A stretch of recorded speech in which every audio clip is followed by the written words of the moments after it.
السلام عليكم، كي دايرين؟ لاباس عليكم؟ نتمنى يلقاكم هذا الفيديو في احسن الاحوال. اليوم ان شاء الله جيتكم بواحد الغديوه زوينه بزاف متنوعه، خصوصا الناس اللي كيحيروا هكا في الويكاند، يعني كيكونوا مول الدار، كيكونوا الوليدات وكنبغيو نصيبوا لهم هكا شي حاجه زوينه، ولكن ما كنعرفوش شنو نديروا. المهم اجي لهنايا لان عندي لك واحد الوصفه اللي هي زوينه زوينه بزاف. غادي نبداو على بركه الله. عندي هنايا نص ديال الدجاجه مقطعه طريفات كبار كما كتشوفي. خليتها بات ليله كامله في الحامض، سكينجبير، الملحه. من بعد غسلتهم مزيان وسقطرتهم. دابا غادي ندوزو باش غادي نصايبوا ليها الشرموله. هنايا كما شفتوا معايا درت شويه ديال الابزار، شويه ديال الخرقوم. غادي نزيد نص معلقه صغيره ديال سكينجبير،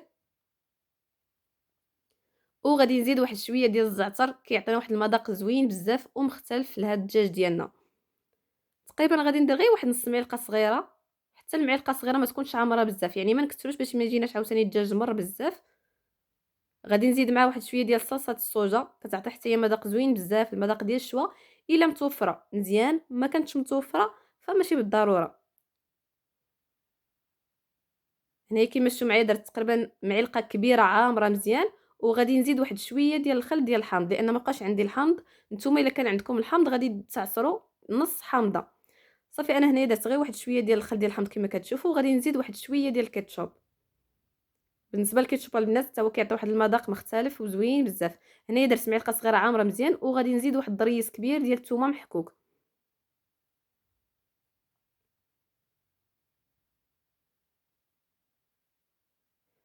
غادي نزيد الضويمه ديال الزعفران، اولا الا كان عندكم الزعفران شعره ممكن ديروه. هنايا غادي ندير غير نص دويمه لان عندي غير نص ديال الدجاجه.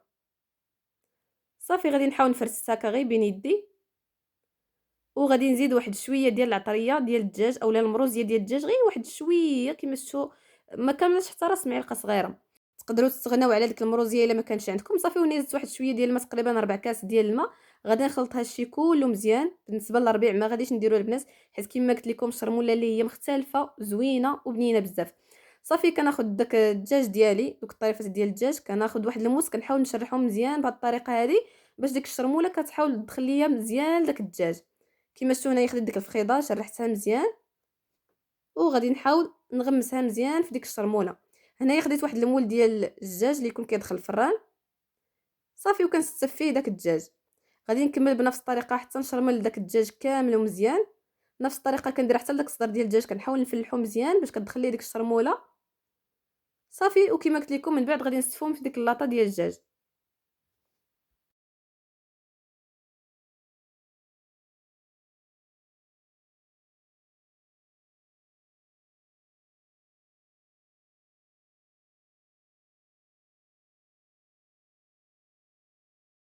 صافي هنايا من بعد ما استفت داك الدجاج في ديك اللاطه، كناخذ واحد شويه ديال الزبده كما كتشوفوا.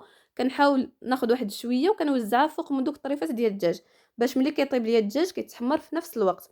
يعني ماشي غادي ندخل الدجاج حتى يطيب وعاد من بعد غادي نعاود نجبدو وندهنو وعاد غادي نعاود نرد اللاطه تحمر. يعني ديك الطريقه كتاخذ لينا شويه ديال الوقت. فبهذه الطريقه هذه كيجينا الدجاج طايب ومحمر في نفس الوقت، وكتجي فيه واحد التحميره اللي هي زوينه بزاف. صافي كيما شفتوا معايا هنايا من بعد ما درت ديك الزبده مزيان فوق من داك الدجاج، كنحاول نبرك عليها هكا بيدي واحد شويه، باش ملي كندخلوا اللاطه للفران دغيا كتذوب وكتجينا ديك الزبده موزعه على الدجاج كامل. صافي انا كيما شفتوا معايا كناخذ واحد الورق ديال الزبده، كنحاول نكمشو مزيان باش كنقدر نتحكم فيه. كنغطي به ديك اللاطه، ها نتوما كيما كتشوفوا من بعد ما كيتكمش مزيان يعني راه كيسهل علينا. من بعد غادي نغطي عليه بواحد الورق ديال الالومنيوم، غادي ندخلو الفران يكون مسخن قبل. غادي نقصو البوطه ونخليو داك الدجاج ديالنا يطيب على عافيه مهيله، راه كيطلق الماء ديالو لراسو. ودابا غادي نشارك معكم واحد الشلاضه ديال الزرع اللي كتجي صحيه ولذيذه من طبيعه الحال. هنا كناخذ واحد الكميه ديال الزرع البنات اللي كنطحنوه في المطحنه وكنعجنوا به الخبز. المهم انا كناخذ داك الزرع صحيح، كنقيه كنغسلوه مزيان، كنعمر عليه بالماء مزيان وكنخليه يبات ليله كامله حتى كيتنفخ وكيرطب. يعني بهذه الطريقه ما كياخذش لينا الوقت بزاف في الطياب. نتوما تقدروا تاخذوا داك ايبلي يعني راه كيكون موجود. صافي هنايا من بعد ما بات ليله كامله كنديروا في واحد الكاسرونه، كنزيد عليه شويه ديال الماء، يعني اللي القياس اللي غادي يطيب ليا داك الزرع. كنزيد معاه واحد شويه ديال الملحه، شويه ديال زيت البلديه وشويه ديال الابزار. نتوما الا بغيتو الزرع ديالكم ملي يطيب يبقى ابيض ما ديروش معاه البزار. صافي غادي نردو يتسلق تقريبا واحد ربع ساعه حتى لثلث ساعه، ما نفوتوش فيه الطياب البنات. ودابا هنايا خديت واحد الكسكاس غادي ندير فيه واحد شويه ديال الخضره تفور. بالنسبه لهاد البطاطا هذه كما كتشوفوا كناخذ البطاطا اللي كتكون صغيره كنقيها كنخليها مكموله، لان هذه مازال غادي نشحرها في واحد الشرموله اللي كتجي لذيذه بزاف.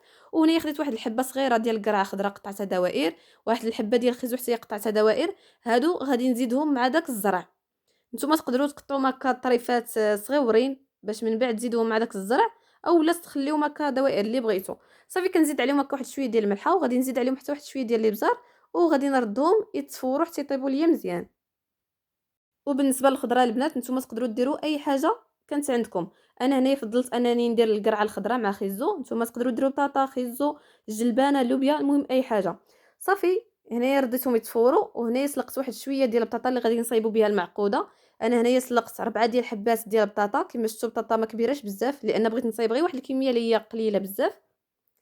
كنسلقوا ديك البطاطا خاصها تكون مكموله وتكون بالقشره ديالها باش ما كتشربش لينا الماء بزاف. صافي غير كتسلق كنحسوا بها انها طابت كنطفيو عليها باش ما كتشربش داك الماء اللي كيكون فيها. صافي كنقشروها وهي سخونه البنات ضروري لان خاصنا نخدموا بها وهي سخونه. نتوما تقدروا ديروا الكميه اللي بغيتو. صافي هنايا من بعد ما قشرت ديك البطاطا مزيان كنحاول نمعسها هكا بواحد الفرشيطه وهي سخونه، حيت كما قلت لكم ما حدا كتكون سخونه ما حدا كتسهل علينا انها تعجن، وحتى فاش كنبغيو نشكلوها دوائر دغيا كتسهل علينا. صافي هنايا من بعد ما معكتها مزيان بفرشيطه زدت واحد شويه ديال الملحه. غادي نزيد دابا شويه ديال العطريه، هنايا درت راس معلقه صغيره ديال الابزار. غادي نزيد راس معلقه صغيره ديال الخرقوم باش كيعطينا اللون. وغادي نزيد حتى واحد راس معلقه صغيره ديال التحميره حتى هي كتعطينا واحد اللون زوين بزاف. غادي نزيد هنايا واحد الضريس صغير بزاف ديال الثومه البنات كما كتشوفوا. تقدروا تزيدوا راس معلقه صغيره ديال الثومه بودر الا كانت عندكم. صافي كنخلط هادشي كله مزيان. ما غاديش ندير معاها البيضه البنات لان هاد المعقوده كتكون اقتصاديه وكتجي زوينه على ديال البيض. صافي كنحاول ندخل ديك العطريه مزيان مع ديك الثومه في هاد البطاطا. بغيتو تزيدوا شويه ديال المعدنوس ممكن، انا غادي نخليها غير هكا ما غادي نزيد لها لا معدنوس لا حتى شي حاجه. صافي كنحاول نكورها بهاد الطريقه هذه، يعني كنديرهم كرات اللي كيكونوا شي شويه صغار. صافي وكنقرصهم غير بين يدي البنات. كيما شفتوا انا درتهم هنا صغيورين لان الديكور ديالهم كيجي زوين بزاف. نتوما بغيتو تكبروهم ممكن، اهم حاجه اننا نخدموا بديك البطاطا وهي سخونه لان الا خليناها حتى كتبرد راه كتبقى تفرتت لينا وما كتبغيش تجمع نهائيا. صافي هنايا من بعد ما شكلت ديك البطاطا كامله هانتوما شوفوا القياس يعني راه صغيره بزاف، غادي ندخلها للثلاجه وغادي نخليها تقريبا واحد نص ساعه حتى ساعه ماشي مشكل. صافي هنايا غادي ندوزو باش غادي نصايبوا واحد الخلطه اللي غادي نغمسوا فيها هاد المعقوده ديالنا. هنا خديت واحد الكاس ديال الفورس، زدت معاه واحد راس معلقه صغيره ديال الملحه، راس معلقه صغيره ديال الابزار، غادي نزيد راس معلقه صغيره ديال الخرقوم، غادي نزيد راس معلقه صغيره ديال التحميره، وغادي نزيد واحد شويه ديال الخماره حمراء تقريبا نص خماره حمراء. بغيتو ديروا الخميره المعجونه ممكن، المهم انا فضلت انني ندير هاد الخميره هذه الكيماويه لانهم كيجيو مفشفشين وزوينين وما كيجيوناش معجنين. غادي نزيد واحد شويه ديال الماء يكون شويه دافي باش كيخمر لينا هاد الخليط. صافي وكنخلطوا داك الخليط، اهم حاجه ان هاد الخليط هذا يكون شي شويه ثقيل، يكون ثقيل بحال الكيكه البنات. صافي غادي نخلي هاد الخليط يخمر حتى نقرب نوجد، وعاد ديك الساعه غادي ندوز نقليها. نتوما الا كنتو دايرين الخميره المعجونه تقريبا غير واحد ثلث ساعه حتى نص ساعه كاع، خاصكم ضروري تقليو فيها ديك المعقوده ديالكم ما تخليوهاش طويل بزاف. هنايا غادي ندوز باش نصايب واحد الشلاضه. عندي واحد شويه ديال الخس مغسول مزيان، غادي نقطعوها كطريفات اللي كيكونوا شي شويه كبار.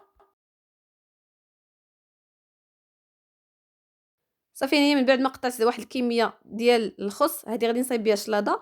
وهذا الخس هذا اللي هنايا كما كتشوفوا معايا خليته هكا مكمول باش غادي نزين به الطبق اللي غادي نحط فيه الدجاج ديالي. هنايا عندي شويه ديال مطيشه طوماط سوغيز، وعندي واحد الحبه صغيره ديال الفلفله حمراء اللي كتكون حلوه وكتجي زوينه في هذه الشلاضه. صافي كناخذ ديك المطيشه كنقسمها على جوج، ممكن انكم تخليوها هكاك مكموله اللي بغيتو. كنقطع داك الفلفله كطريفات اللي كيكونوا شي شويه كبار، وغادي نزيد عليهم هنايا واحد شويه ديال البصله. كنحاول نقطعها كشرائح اللي كتكون رقيقه مزيان وكتجي بنينه البنات في هذه الشلاضه بهذه الطريقه.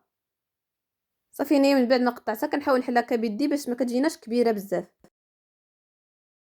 صافي غادي نخليها هكا في جنب ديال البوطاجي حتى نوجد كلشي تقريبا، وعاد ديك الساعه غادي ندوز ليها.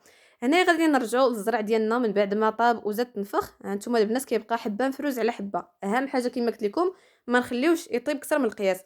هنايا سلقت شويه ديال الرز، من بعد خليته حتى برد وغادي نزيد واحد شويه منه على هاد الزرع هذا. نتوما تقدروا ديروا اي حاجه، ماشي بالضروره ديروا هادشي اللي درت. المهم داكشي اللي كان عندي متوفر راني زدته. هنايا خديت واحد الحبه كبيره ديال المطيشه، حيت لها القشره، حيت ليها الزريعه، وكنحاول نقطعها طريفات صغار وكنزيدها على هاد المكونات هادو. غادي نزيد داك خيزو اللي فورنا في الاول كنحاول نقطعوها كطريفات صغار. كيما قلت لكم راه تقدروا تقطعوه طريفات صغار من الاول وديروه في الكسكاس يطيب. هنايا غادي نزيد واحد الحبه صغيره ديال البطاطا، حتى هي غادي نحاول نقطعها طريفات اللي يكونوا صغار. وغادي نزيد حتى ديك القرعه البنات. صافي انا كنخلط هذا الشيء كله مزيان. غادي نزيد واحد شويه ديال الزيتون كحل مقطع دوائر، وغادي نزيد حتى واحد شويه ديال الزيتون خضر حتى هو مقطع دوائر. كما قلت لكم راه اي حاجه ممكن انكم تزيدوها، تقدروا تزيدوا حتى واحد شويه ديال الكورنيشو محكوك. غادي نزيد واحد شويه ديال البصله، هنا يبقى لي واحد الطريف صغير. غادي نحاول نقطعو رقيق مزيان، بحال غادي نشلضو ولكن ضروري يكون رقيق مزيان باش ما كيبانش لينا في هاد الشلاضه هادي.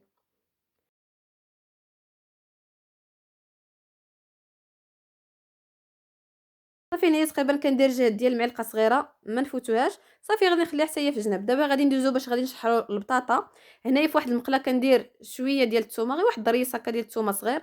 غادي نزيد راس معلقه صغيره ديال الابزار. غادي نزيد راس معلقه صغيره ديال التحميره باش كيعطينا واحد شويه ديال اللون لهاد البطاطا. وغادي نزيد راس معلقه صغيره ديال الخرقوم.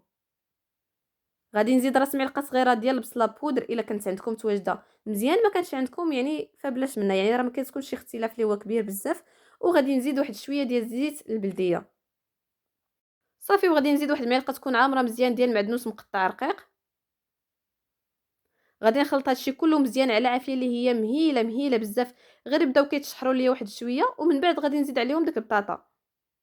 صافي هنا كما كتشوفوا معايا راه كتبقى كتشحر واحد شويه. كما قلت لكم العافيه تكون مهيله بزاف باش ما كتحرقش لينا ديك العطريه. صافي ومن بعد كنزيد عليها هاد البطاطا هذه وكنقلبها بالتحريك مزيان حتى كتشرب لينا ديك العطريه مزيان. ودابا غادي ندوزو باش نقليو ديك البطاطا ديالنا اولا المعقوده. هنا كما كتشوفوا داك الخليط راه خمر ليا واحد شويه، يعني فاش كنكونوا دايرين الخميره حمراء يعني راه ما كيخمرش ديك الدرجه بحال الخميره المعجونه. صافي كناخذ ديك البطاطا من بعد ما بردات مزيان، كتكون شاده في راسها يعني ما كتفرتش لينا. صافي كنحاول نغمسها مزيان في هذا الخليط. وفي الجناب راني دايره مقله فيها الزيت كتسخن مزيان. ضروري تكون الزيت سخونه مزيان قبل ما نلوحوا ليها هاد البطاطا، والعافيه تكون متوسطه. صافي كنحاول نستعن بواحد المعلقه مع فرشيطه باش كنحاولوا نحيدوا داك الزائد ديال داك الخليط. صافي وكنلوحوا المعقوده ديالنا وكنخليوها يعني راه دغيا كتحمر، ما كتاخذش لينا الوقت بزاف لان البوطه كتكون شويه متوسطه. ما تجهدوش عليها البنات بزاف باش ما تخطفش لكم وتحرق، وفي نفس الوقت ما تنقصوش عليها باش ما تبقاش تلصق لكم في المقله. صافي انا كيما شفتوا معايا قلبت هذيك الحبه الاولى، من بعد لحت واحد 3 ديال الحبات بنفس الطريقه. صافي كنخليهم حتى كيبقاو كيتحمروا، كنقلبهم الجهه الاخرى كيزيدوا كيتحمروا. صافي ومن بعد كنحيدهم. اهم حاجه نديرهم في واحد الطبسيل اللي يكون فيه بابي كويزين باش كيتشرب لينا داك الزيت اللي كيكون فيه وما كيجيوناش مزيتين بزاف. صافي غادي نخليهم على جنب وغادي ندوز هنايا سلقت واحد البيضه.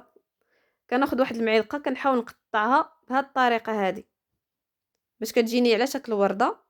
تقدروا ديروا الموس الا بغيتوا، انا صراحه فضلت انني ندير المعلقه صغيره باش كتجيني هاد الورده هذه باينه مزيان. صافي مره كنبقى نضرب هكا، مره كنضرب بالعكس حتى كنكمل الدوره البنات.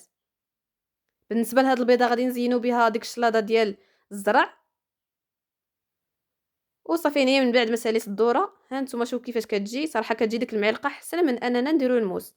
صافي الشكل ديالها كيجي زوين بزاف. غادي نخليها على جنب. ودابا صافي سالينا كلشي، غادي ندوزو باش غادي نوجدو الغديوه ان شاء الله. هنايا بالنسبه لهاد الشلاضه هذه ديال الزرع والروز زدت عليه واحد شويه ديال الملحه، شويه ديال الزيت البلديه تقريبا معلقه كبيره ونص حتى لجوج ديال المعالق كبار. غادي نزيد واحد شويه ديال الخل ديال الحامض اولا الخل الابيض اولا غير العادي ماشي مشكل. وني كنزيد تقريبا واحد المعلقه كبيره عامره مزيان ديال المعدنوس مقطع رقيق.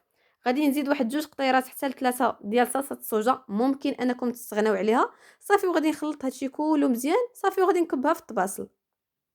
كما قلت لكم راه كتجي صحيه بزاف بزاف البنات وكتجي لذيذه في نفس الوقت.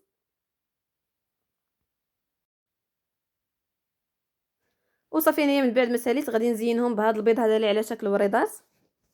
كيجي الشكل ديالهم كما كتشوفوا زوين بزاف. هنايا بالنسبه لهاد الشلاضه ديال الخس ومطيشه والبصله زدت عليها واحد شويه ديال زيت الروميه، شويه ديال الملحه وشويه ديال الخل.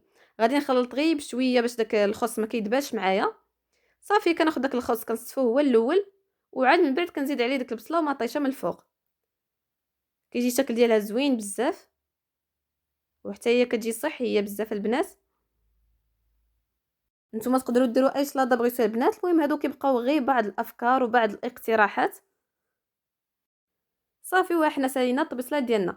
صافي غادي ندوز لهاد البطاطا هادي من بعد ما تشحرات مزيان. ضروري كنعاودو نسخنوها، يعني فاش كنبغيو نوجدو ضروري كنعاودو نسخنوها لان كتبغي تكل سخونه. صافي حتى هي درتها هكا في طبسيل. وهنايا خديت واحد الطبسيل اللي يكون كبير واحد شويه، درت فيه داك الخس. وغادي نزيد عليه الدجاج هنا من بعد ما طاب كما شفتوا راه طلق الماء ديالو وطاب فيه نيسان البنات. هنايا بقى لي غير واحد شويه كما كتشوفوا الدجاج كيجي محمر وكيجي بنين البنات بديك الخلطه اللي شاركت معكم كيجي رائع بزاف.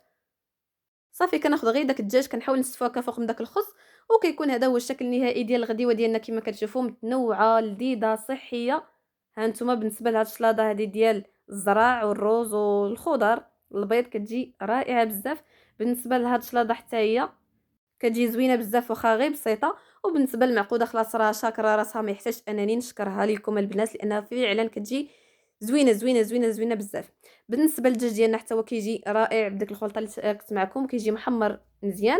وكيكون هذا هو الفيديو ديالنا ديال هذا النهار. نتمنى ينال الاعجاب ديالكم. ما تنساوش الا عجبكم تخليو لي واحد اللايك وتعليق محفز وبسلام عليكم.